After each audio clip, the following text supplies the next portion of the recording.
हमारा सवाल ये है कि ये तो हमें अंदाजा था कि जम्मू और कश्मीर में विधानसभा के चुनाव नहीं होंगे इस बार, लेकिन ऐसा क्यों किया है? हालांकि आपके पास वक्त है, कोर्ट ने भी आपको वक्त दिया है। जम्मू कश्मीर में विधानसभा चुनाव न कराए जाने की क्या वजहें हैं? जम्मू कश्मीर असेंबली इलेक्शंस क्यों नहीं हमने कराए, ये आपने एक प्रश्न पूछा। बहुत इंपॉर्टेंट क्वेश्चन है नीरज जी आपका। हम बहुत कॉन्शियस हैं इस बात से और बीच बीच में आरोप भी लगते रहते हैं। हम वहां गए थे तब भी हमसे लोगों ने कहा कि हमें तो सुप्रीम कोर्ट जाना पड़ा आपसे क्या आपको कहलवाने के लिए कि इलेक्शन कराइए, और आप क्यों नहीं कर रहे हैं। तो पहली बात, आपने इतने समय से क्यों नहीं किया? तो पहली बात मैं सबके सामने ये इसको स्पष्ट करना चाहता हूं कि Jammu and Kashmir reorganisation act was passed in 2019। ये सबको विदित है कि 2019 में Jammu Kashmir reorganisation act pass हुआ।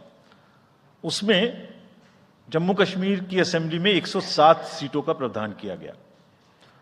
उस 107 में से 24 सीटें रिजर्व थीं पाक ऑक्यूपाइड जेएंडके की, बची 83 में से 7 रिजर्व थी एससी के लिए और एसटी के लिए कोई रिजर्वेशन नहीं था।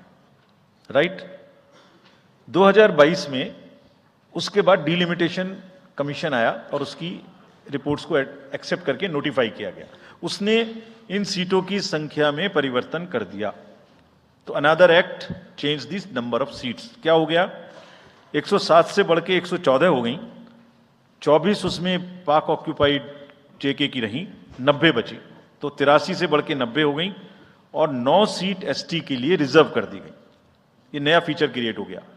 और साथ ही साथ 2 सीट माइग्रेंट्स के लिए रिजर्व कर दी गई, जिसमें से 1 वुमेन की थी। और उसके बाद 1 सीट का नॉमिनेशन अलाउ किया गया, जो कि पीओके से डिस्प्लेस्ड लोग जो इंडिया में हैं उनके लिए वो रिजर्व की जाएगी।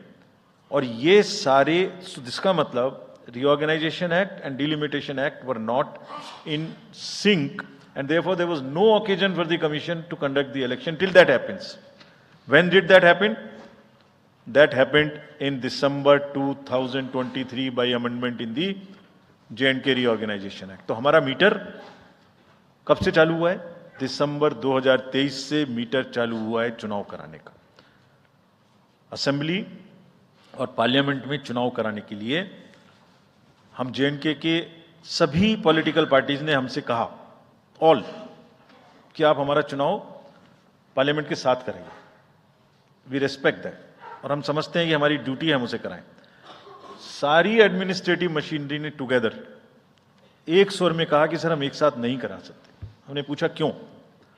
तो उनका आंसर था कि जब असेंबली कॉन्स्टिट्यूएंसी के चुनाव साथ साथ में होंगे तो एक असेंबली में लगभग